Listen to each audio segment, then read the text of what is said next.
अस्सलामु अलैकुम वरहमतुल्लाहि वबरकातुहू।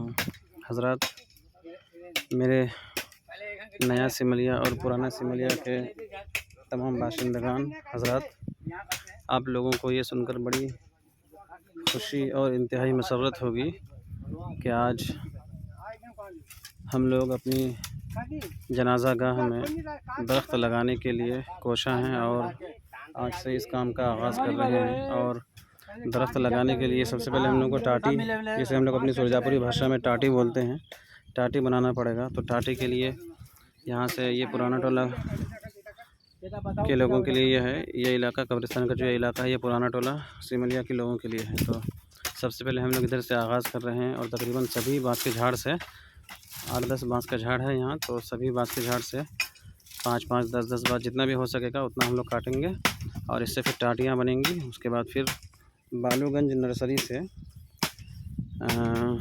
दरख्त लाया जाएगा, क्या कहते हैं उसको, अशोका का पेड़, अशोका का दरख्त लाया जाएगा और वो पूरे जनाजा गाह के चारों तरफ लगाया जाएगा। तकरीबन 70 या 75 दरख्त लगाया जाएगा अशोका का। उसके बाद फिर बीच में भी बादाम का पेड़ लगाया जाएगा, क्योंकि उसमें छावनी अच्छी होती है और बहुत जल्द वो मतलब जगह ले लेती है। तो इससे क्या होगा कि जब हम लोग कभी 10 बजे, 11 बजे या 2 बजे या 3 बजे जनाज़ा गाह में आएंगे तो उस वक्त लोगों को गर्मी नहीं लगेगी, लोग धूप से बचे रहेंगे और परेशानी नहीं होगी। अभी चंद अय्याम कबल जब हमारे सादिक नाना की भतीजी की नमाज़ जनाज़ा में आए थे तो उस वक्त लोग काफ़ी परेशान हुए थे।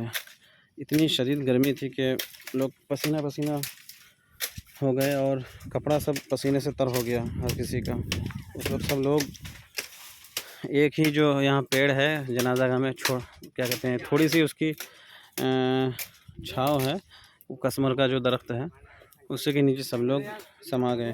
मतलब सब लोग उसी के नीचे समाने की कोशिश कर रहे थे धूप से बचने के लिए। तो उस दिन बहुत खला ये सब, तो इसलिए बहुत ज़रूरत महसूस हुई इसकी कि दरख्त लगाया जाए ताकि 3-4 साल के अंदर ये सब दरख्त बड़े हो जाएं।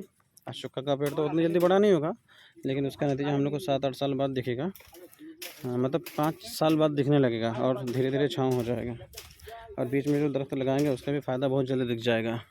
इस हवाले से हम लोग काम शुरू कर रहे हैं। अब क्योंकि इसकी जो अहम ज़रूरत है वो है फ़ंड, क्योंकि फ़ंड हम लोगों के पास कुछ है नहीं फ़िलहाल अभी। अब तक जो कुछ भी फ़ंड इकट्ठा हुआ था किसी न किसी काम में वो सर्फ हो चुका है और ये एक नया काम है। तो इसके लिए हम लोग अलग से फ़ंड रेजिंग करेंगे और फ़ंड रेजिंग का तरीका वही है कि ऑफ़लाइन तो मुश्किल है, क्योंकि ऑफ़लाइन घर घर जाना पड़ता है, अफराद एक फ़र्द के पास जाना होता है इनफरादी तौर पे वसूल करने के लिए, उतना वक्त है नहीं किसी के पास।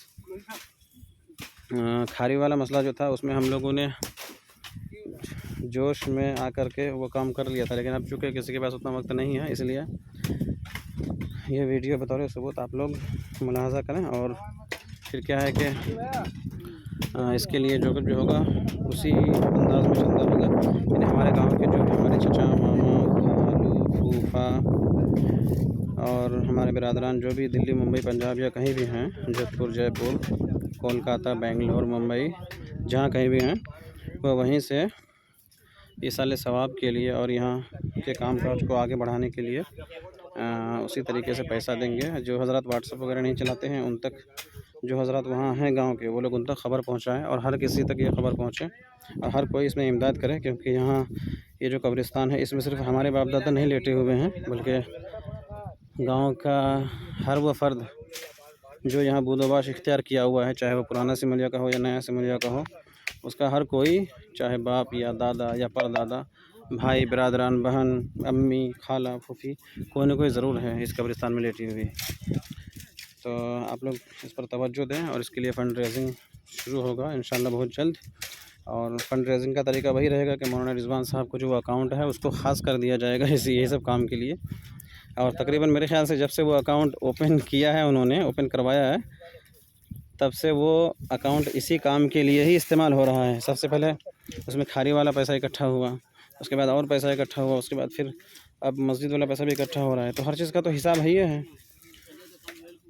तो वही उसी का स्कैनर भेजा जाएगा और आप लोग जिससे जितना हो सके ताउन करें।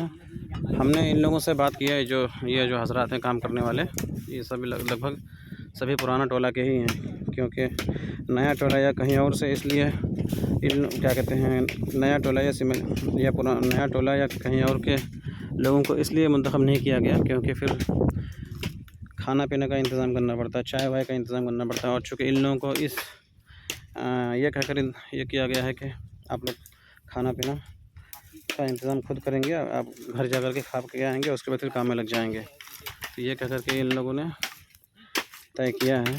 तो क्योंकि इनके अखराजात तकरीबन 5-7 दिन लगेंगे बांस काटने में से, और फिर दरख्त लाना पड़ेगा। दरख्त लाने के लिए हमारे गांव के जो बड़े हजरात हैं, जो लोग अच्छी सूझबूझ रखते हैं, वो लोग जाएंगे। और हर कोई भी जा सकता है, जो भी जाना चाहेगा जाएगा। और फिर इस काम को हफ्ता दिन के अंदर हम लोग अपने पाए तकमील तक पहुंचा देंगे इंशाअल्लाह अज़ीज़। तो जैसे कि हमारे साबिर मामा हैं और कई लोग हैं, हमारे खिज़र मामा, इन लोगों सभी से मशवरा हुआ था, तो सभी ने बताया था कि तकरीबन 25 से 30 हज़ार की लागत है इस काम में। उससे ज़्यादा भी हो सकता है, क्योंकि 8-10 हज़ार तो जो लोगों को लग जाएगा। बांस का पैसा तो बच ही गया, क्योंकि बांस कब्रिस्तान ही की है। और दरख्त लाने के लिए दरख्त में लगभग 10 हज़ार तक मान के चलिए ख़र्चा होगा, 10-15 हज़ार दरख्त में ख़र्चा होगा। और फिर टाटी वाटी बांधने में मतलब कुल मिलाकर 25 से 30 हज़ार रुपये ख़र्चा आएगा। तो अब ये पैसा हम ही लोगों को इकट्ठा करना है। तो मैं आप लोगों से गुजारिश यही करूँगा कि चूँकि इस ग्रुप में हमारे पुराने समलिया नए समलिया के सभी हजरात, लगभग सभी हजरात, अक्सर हजरात हैं। तो जो हजरात नहीं हैं तो वो उन तक हम ही लोगों की ज़िम्मेदारी है कि उन तक ख़बर पहुँचाएँ, और इसके लिए फंड रेजिंग का सिलसिला शुरू हो, ताकि काम रुके ना, काम होता जाए।